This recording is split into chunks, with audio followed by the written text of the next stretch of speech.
முருகனவன் ரொம்ப ரொம்ப சின்னவனா சுவாமி சின்ன சின்ன முருகைய சிங்கார முருகைய கொஞ்சி கொஞ்சி தமிழ் பேசும் செந்தில் வடிவேலனவன்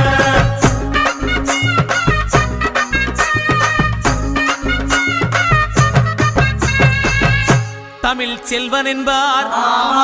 சத்குணசீலன் என்பார் மயூர வாகனன் என்பார் மருதமலை ஆண்டவன் என்பார் சென்னிமலை சுவாமி என்பார்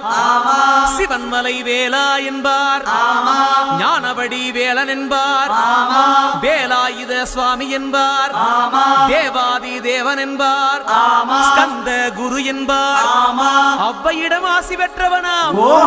அப்பனுக்கே பாடம் சொன்னவனா கார்த்திகை பெண்ணிடம் வளர்ந்தவனா